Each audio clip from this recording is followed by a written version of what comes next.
So, welcome everybody to Politics in the Pulpit, and this is a lectionary-based preaching resource designed to ask the tough questions that emerge when the set readings for next Sunday collide with what's going on in the world. This is my first hosting, and it's a great privilege to be doing it. I'm Michael Wakelin. I was at the BBC for many years. I'm now very proud to be executive chair of the Religion Media Centre, .org.uk. Do please visit it. I'm also executive producer of Pause for Thought, and we'll be thinking about that a bit more in a moment or two. I'm also part of a thing called the Religion and Belief Literacy Partnership, which helps to bring religious literacy into the workplace. And that's quite an ongoing project at the moment, which has got a few exciting developments behind it. And I might say a bit more about that over the weeks ahead. But fortunately, I'm not the main person on this podcast. I'm joined by someone much more interesting and much wiser. I'm very pleased to say that Dave Tomlinson is with us. Dave is an Anglican vicar. He is also an author and he's a broadcaster and he's chaplain to St Ethelburga's. I didn't know that about you, Dave. But the main reason why he's so interesting, I think, are the books he's written, including the Post-Evangelical and How to Be a Bad Christian and a Better Human Being, that some of you might know about, that was lodged, it resided in our downstairs loo for quite a long time and was dipped into regularly. And I want to hear a little bit more about that. But I know Dave best because of Pause for Thought, where he's one of our most distinguished and longest serving broadcasters. He now regularly appears with Zoe Ball at 7:20 in the morning on Radio 2. And he's a real master of the art of Pause for Thought. So maybe just a quick word about how you do that so well, Dave. Well, it is a very specific form of communication, isn't it? It is. Michael. And 2 minutes, 360 yeah, that's right. words. And I think it took me a while to kind of quite get the hang of that. But I had good training, good help from Hannah, who's part of your team in particular. And I think that really what one's trying to do for that particular audience at that time of day is something, hopefully, which will be uplifting, which will help them to look at their day, which may be full of who knows what, a little more positively. And I find the best way to do that is with a story. So for me, that's my starting point. I want to find a story and then try and work out what it might say. And I'm someone who sort of seems to live a fairly dramatic life in many ways. So there's often stories that crop up. Yeah. And it's interesting that I found that it doesn't always work this way, but I've found over the years that one of the places where I find best inspiration is in the garden. Yeah. And so quite often, I mean, I can't sort of work long term there, but quite often when I'm just looking for an idea or thought, I find that sitting there feeling perhaps a gentle breeze, well, actually, I've sat out in the freezing cold sometimes and had a friend of Pat's bringing out a cup of tea to me because I looked like I was now frozen solid. But there's something about being in nature, I find, that is very inspiring. So Yeah. that's where I tend to start off often. Well, I always tell people stories. How did Jesus communicate? He told stories. So it's obviously Absolutely. the best way to get things across. But you also have written some interesting books, as I mentioned, and How to Be a Bad Christian clearly was an eye-catching title for a book. Did it get you into much trouble? Well, I had to initially persuade Hodder, the publisher, to do it, really. I remember when I sat down for lunch with my editor and her boss, excuse me, and they said, "How wedded are you to this title?"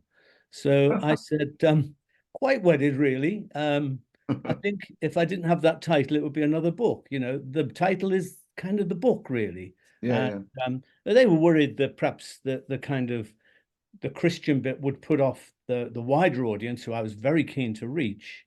Hmm. Because in a way, I see it as, perish the word, but I see it as my own form of evangelism, really. I'm Yeah. trying to reach beyond the boundaries of the church. So they thought the Christian might be off-putting there, and that bad would be off-putting to their sort of reliable religious audience. And Right. I said, well, do you know what? I have tried that title out on a lot of people, atheists, Christians, and it invariably brings a smile, at Yeah. least. Yeah. So I said, you try it out. So I think they're rather pleased that they did now. Yeah. Uh, Yeah. But of course the title was actually inspired by. I'm a big sort of bird lover, as you'll know from Pause for Thought, and I was inspired by an incredible book by Simon Barnes called How to Be a Bad Bird Watcher, and it's a magnificent book, really, and really it's a tract for his passion, really, bird watching. So he's sort of approaching it from the perspective of saying, well, you think you don't know much about birds, well, let's think about that. A robin and a blackbird and da da da, and it really doesn't matter whether you know the difference between a greenfinch and a goldfinch in order to enjoy them. So he says, you look out of a window, you see a bird you enjoy, congratulations, you are a bird watcher. And that kind of made me think, oh gosh, I need to write a book, because I kind of think I'm a bit about God like that, really. I think that God belongs to everyone, not just to the religious geeks and twitchers, that God in some shape or form is part of everybody's life, recognized or not. And so I suppose the book is starting from that point and then trying to draw them into a journey, really.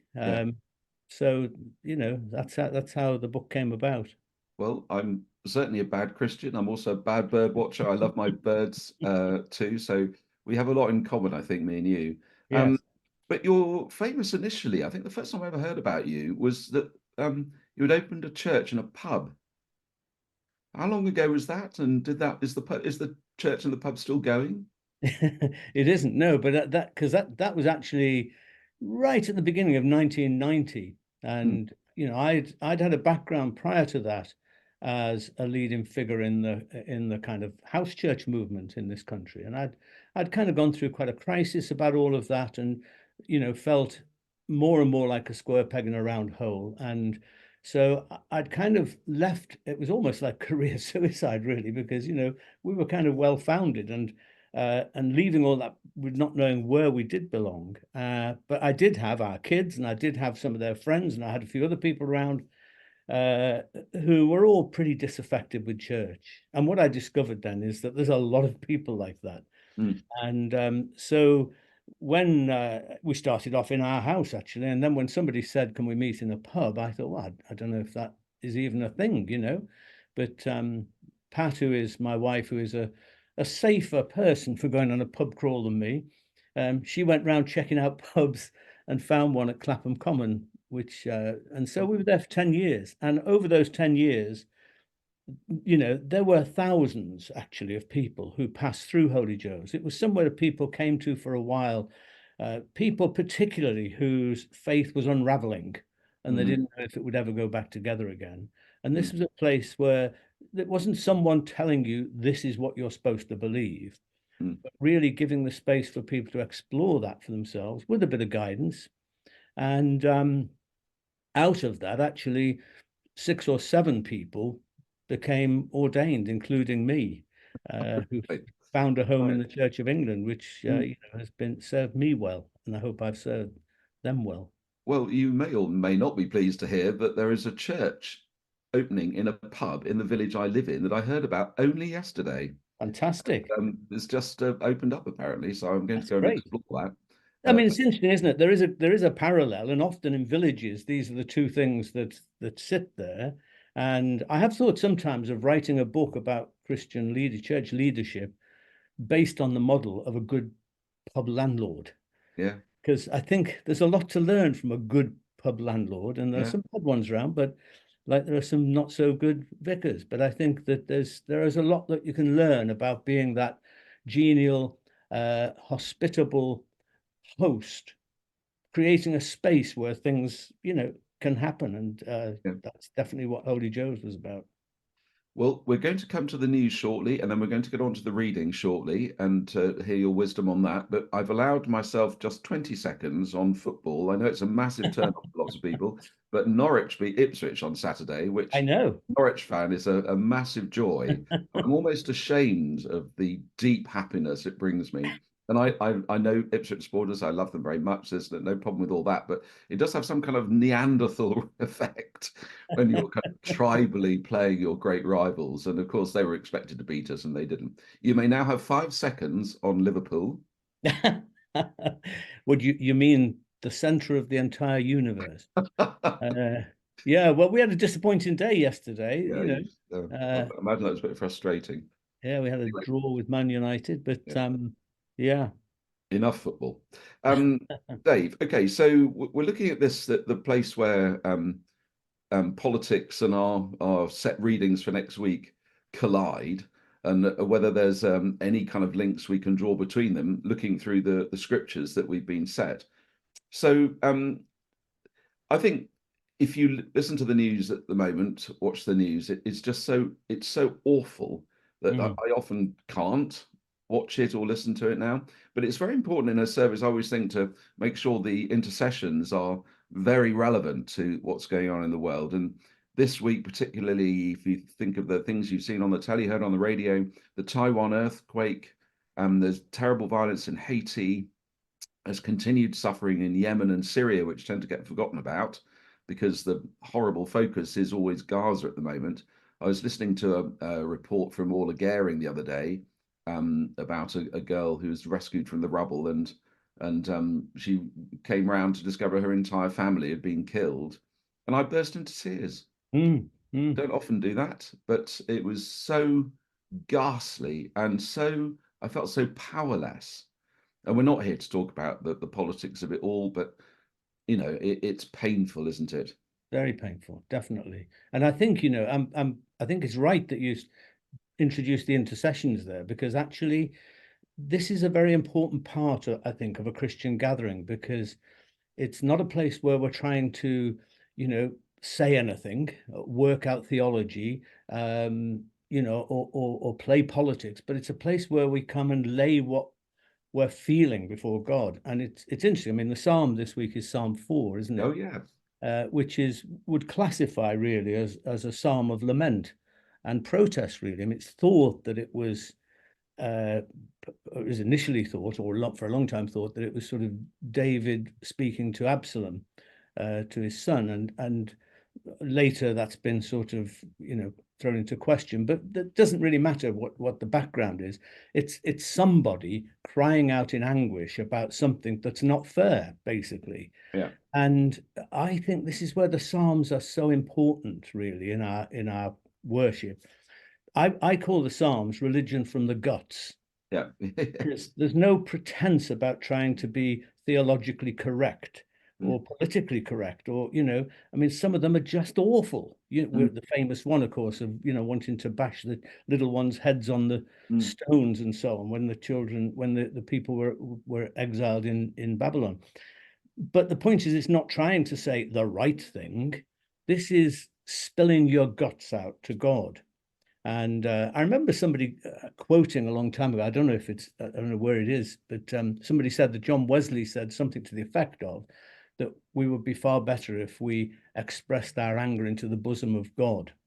Well, if he didn't say it, he should have, yeah, because I think that's yeah, precisely what we find in the Psalms. And yeah, so I think that sense of having a space within our collective gathering to be able to sort of spill our guts out if yeah. necessary, to speak out the dilemmas Mm. without feeling we've got to resolve them or have some theologically correct solution to them. I think that's very, very important. But they do quite often. They start with that anger and that rage, and my goodness, I've felt that, read the Psalms and thought, how on earth did he know how I was going to be feeling in 2023? And Yes. he is. But they often come round, don't they, to a much happier ending. And Yeah. this Well, one does too. And having had the grief at the beginning, it's the lovely ending is, you have filled my heart with greater joy than when their grain and new wine abound. I will lie down and sleep in peace, for you alone, O Lord, make me dwell in safety. I mean, it's a lovely, yeah, absolutely. And soothing. it isn't always because, God had swooped down Superman style and made everything right. It's Yeah. because they're about an inner journey. And I think Walter Brueggemann, the Old Testament, theologian, is so helpful here, where he says that he divides the Psalms into three categories. He says there are Psalms of orientation, all's well in the world, everything's fine, thank you, Mm, God. There are Psalms of disorientation, where everything's falling apart, and there are Psalms of reorientation, of sort of salvation in some sense entering into mm, the picture. And he makes the point that some Psalms actually contain, you know, all three, but particularly the second two of those, as you've just cited. And I think that's a helpful thing, really, and to know that this is what a relationship with God is supposed to be about, not coming to a sort of cosmic encyclopedia with an answer to everything, but coming to a heart that is open to us. That there are not necessarily going to be instant or great answers to some of these dire problems, but there's a heart that receives. And also, I mean, I'm a big believer that that God is a part of the sufferings of the world. Jürgen Moltmann, of course, articulated that so well in his book, The Crucified God. And so it's not God somewhere else, sort of sitting there at a mixing desk, who could possibly press certain buttons and make things happen. But it's a God who's immersed in. And that, of course, is what the whole Christ event is about in itself. So I think having that sense that we are not alone in the cosmos, we're not alone in the diabolical sufferings of the world, doesn't necessarily solve things, but it enables us to shift our consciousness into a different place. And that enables us then sometimes to go out there and make changes in the world, because we're approaching it in a different way. So, warmly recommend Psalm 4 for inclusion in the service if you can next Sunday. And talking about the Christ event, shall we move on to the reading from Acts chapter 3, 12 to 19? See what you made of that. It's a very interesting kind of recap, or standing in a slightly different position, looking back on the Passion narrative. It's like quite exciting seeing it from a different angle and used in this way. Yeah, I mean, there are some thoughts more generally about resurrection, I'd like to say, but yes, to go right into that passage from Acts. Obviously, this is, well, we don't know exactly how long, but it's shortly after all of these things had taken place. Everything was raw, and yet there was this injection of new life and hope and transformation. And I think that Peter and John and the others were kind of wrestling all of these mixed emotions and experiences that were going on. And I think that so I mean, Peter puts it right into the political arena. He says, you did this, and you got Pilate involved, and you and he throws it right out there. And to me, the arrest, the trial, and the crucifixion of Jesus was a deeply political event.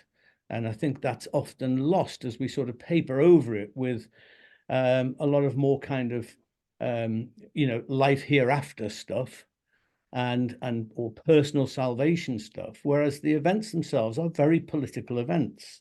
And his riding into Jerusalem on an ass was satire, political satire at its peak, I think. So I think Peter is opening that whole thing up. The interesting thing he does, and there's a big question here, I think, and it depends on what your hermeneutical starting point is, as to how much you feel you can question the rightness of the way that Peter approached it. Because what he did was he sort of spoke to Israel, the Israelites. Well, he is one, actually, but he's speaking to the Israel. I mean, I think it's fair to say that, the responsibility for the arrest and the ultimate execution of Jesus lay with leaders of the community, the temple authorities and so on.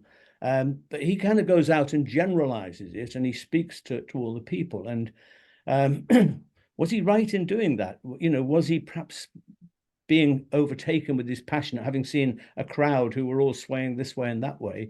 Because I think in that sort of statement, in that accusation that he made, is a seed which develops in other parts of the New Testament. And ultimately, it's sort of a little flame that becomes a great furnace of anti-Semitism in the church throughout history. I mean, there's no question that that's been there.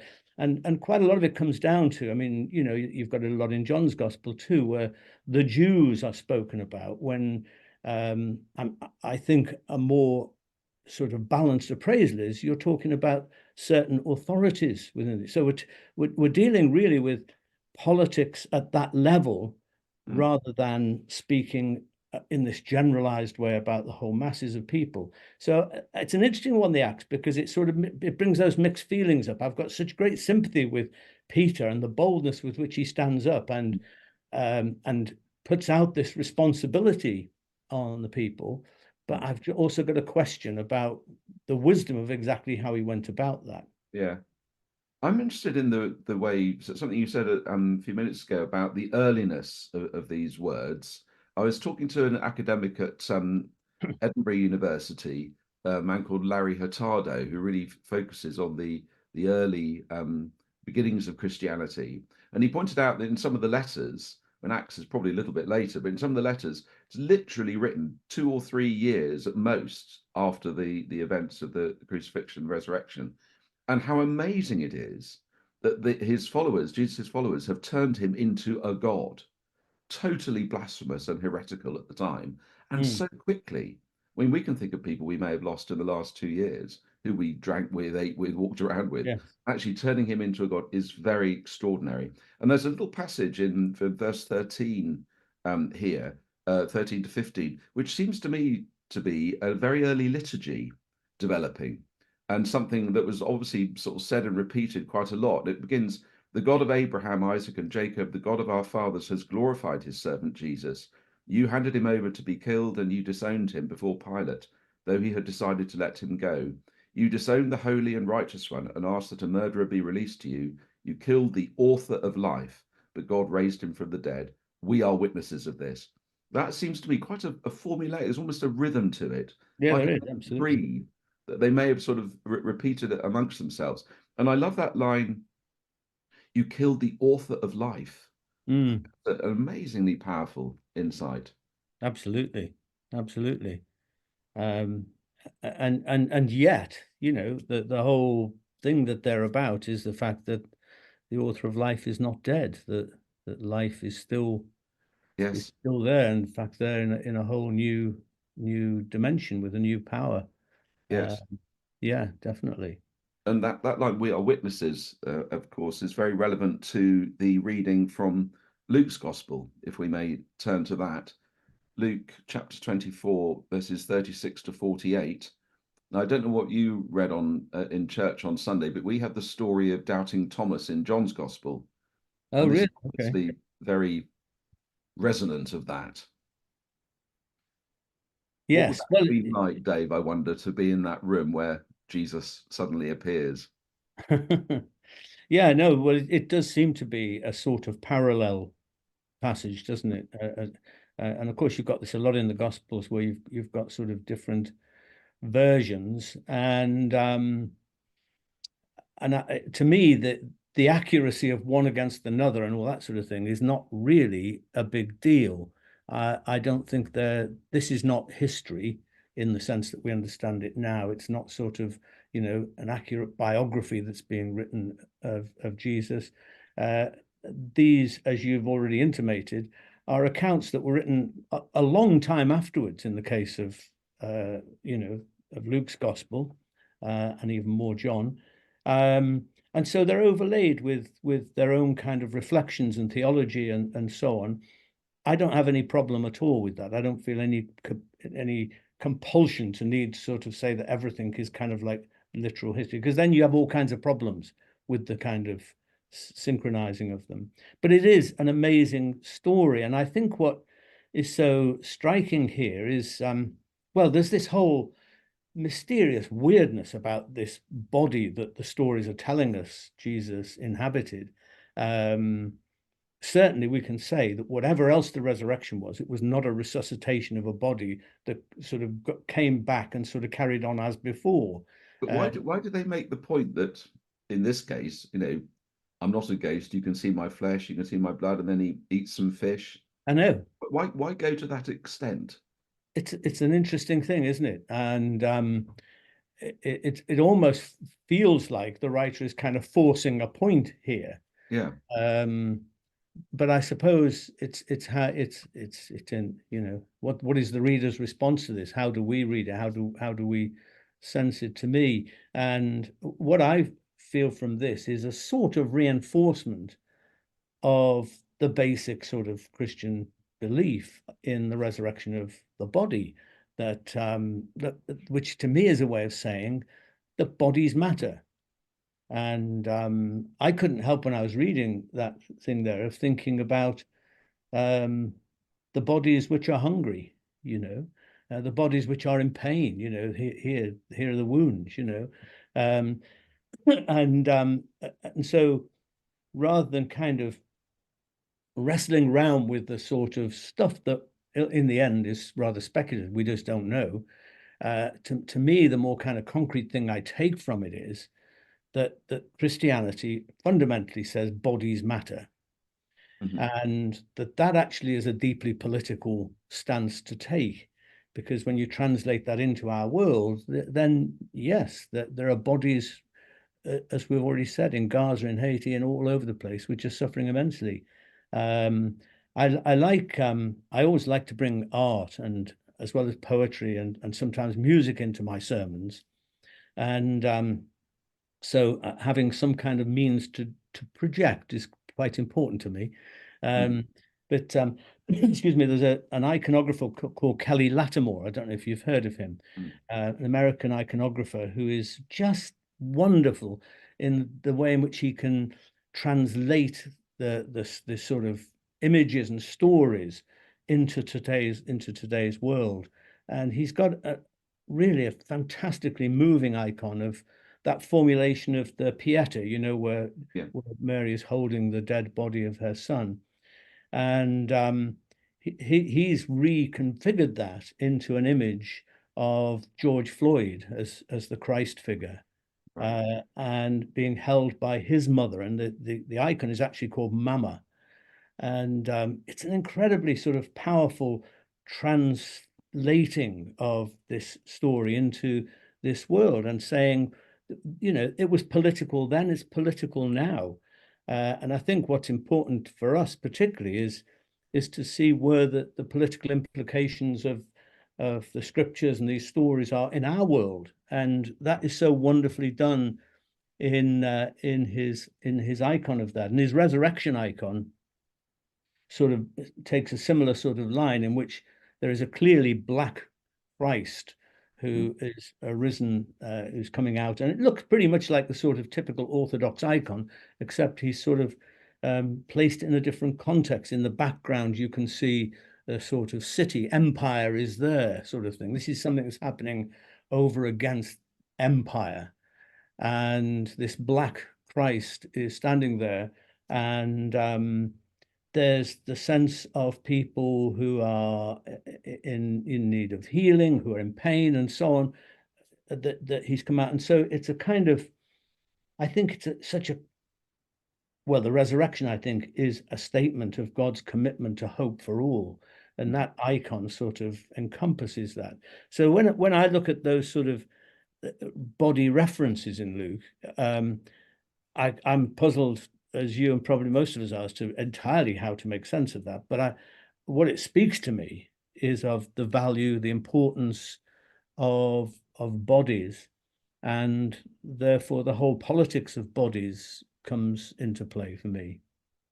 What was the name of the artist again you referred to? So that Kelly Lattimore. Kelly. Yeah, Kelly, and then Lattimore, Latimore.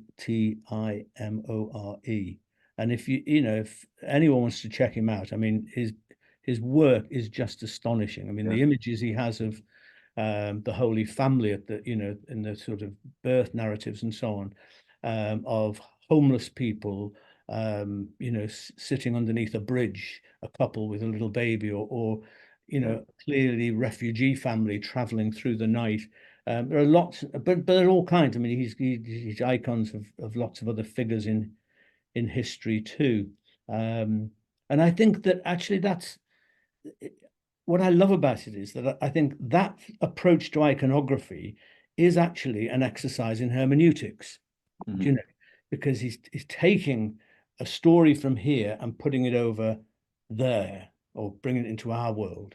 And I think, to me, that is a great definition of what a sermon is supposed to do.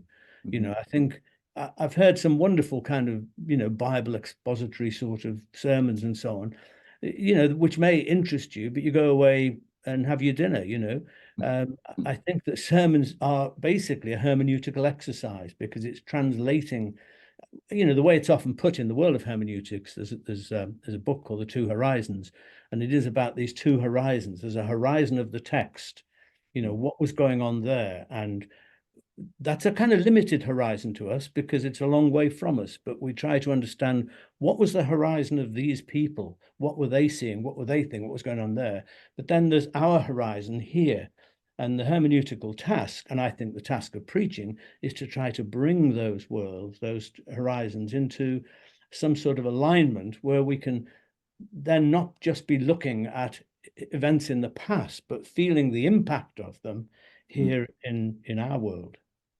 Can we turn our attention to the other reading? We don't have a Hebrew scripture apart from the Psalm, obviously. The other reading for this Sunday, which is the third Sunday of Easter, by the way, is from 1 John chapter 3, which, it kind of picks up on some of those themes. What would you make of this, Dave? And would you bring it into your sermon on Sunday? And how would you bring it into your sermon on Sunday? If I'm honest, I probably wouldn't. But it's not because I don't. I love the writings of John, actually, but they are a bit puzzling at times. And I think that probably what I struggle with at times with John is the sort of sense of strong kind of dualism, between the world and the company of believers, or however you want to put it. But I think, to me, a really big key of that in looking at the writings of John is realizing that, a bit like, I don't think that Peter meant all of you Israelites did this. I think that John isn't saying this is the whole world. I think it's talking about the powers at work in the world, the forces at work, which are not necessarily directly human, which may be expressed through structures, through the sort of cultural manifestations that we have. I think that therefore our battle isn't with the world per se, it is with the forces that are at work there, which I think is exactly what the Easter story is about, really. The crucifixion, I think, is as I've said, a deeply political event, in that I think it is Jesus over against empire. Right. And John is similarly talking about us, those followers of Jesus, over against the world and the forces and powers at work in the world, which run counter to God's purposes. It's quite intriguing. There's a sentence in here that I find, sort of tantalizing. And he says, "Dear friends, now we are children of God, and what we will be has not yet been made known." So I'd have thought being children of God would be, that's kind of the end point, really. That's the wonderful thing. Yet there's this sort of tantalizing idea that we might be something else, but we don't yet know what it is. Absolutely. No, I think that's very interesting. And I think it's a bit like Paul's comment at the end of 1 Corinthians 13, where the way it's translated commonly is, we see in a mirror. Yes, yeah. It's got this dark image. I mean, it's interesting that the actual word that's used there is the word for enigma. He's saying what we see now is an enigma. And there are some more adventurous translations that say a poem or a riddle, because that is actually catching the spirit of what is being said there. This is something enigmatic, something we can't really, and I think that's, and he's speaking about the same thing. We can't see actually where all of this is headed. What we have is the kind of here and now. And I think it's fine for us to contemplate that, to speculate about it to some extent. But I think what really matters at the end of the day is that here we are now. I wrote a chapter in one of my books, which, if I can remember, it said something like, I believe in life now, the afterlife is beyond my pay grade, something like that, Mm. so that, I can afford to be massively agnostic about what things like that really mean. There's an intimation of mystery there. Yeah. And there is mystery at the heart of the Christian gospel, isn't Mm. there? Yeah. I think we don't do any favors by trying to Mm. unpack that too much. Yeah, it is interesting, that parallel with Paul looking through a glass darkly. That is, very resonant, isn't it? I think It our is. time's probably coming to a close, Dave. I've been saying preaching on Sunday. Are you actually preaching this Sunday? No, I'm not actually. I'm going to be listening. But I think that if I gave a sort of little summary to a lot of what Yeah. I've been saying, if I could just do that, is that I don't know if you're familiar with the poem by Wendell Berry called Mhm. Manifesto, and then a dash, uh, the Mad Farmers Liberation Front. And, Okay. and of course, Wendell Berry, is a writer and a poet and a farmer, an environmentalist, getting on in years now. But this is his manifesto. But the beautiful thing, and it's quite a complex poem, and too long to quote here and now, but it begins by sort of saying, if you accept all the standards and all the expectations of the world around you, of the pressures of this world, this is what is going to get you, which is absolutely nowhere.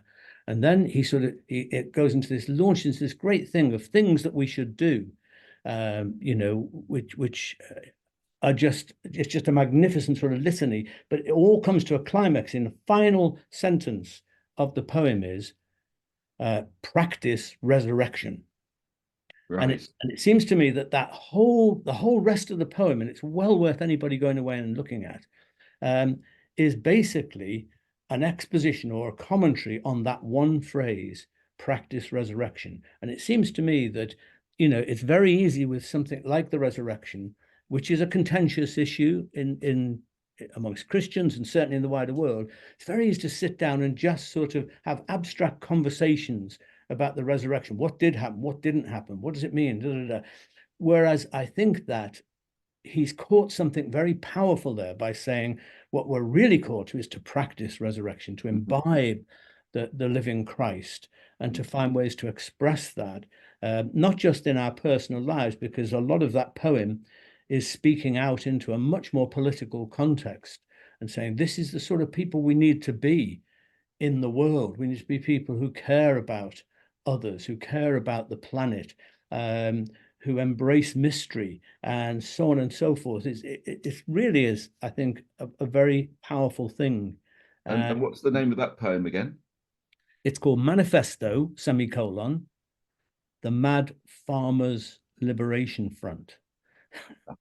I presume he's the mad farmer.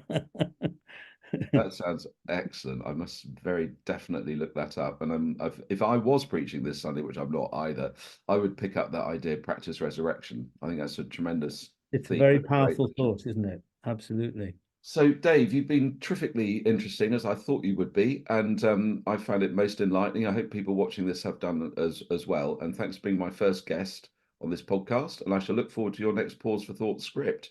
Absolutely. I look forward Take to that care. too. Thank you.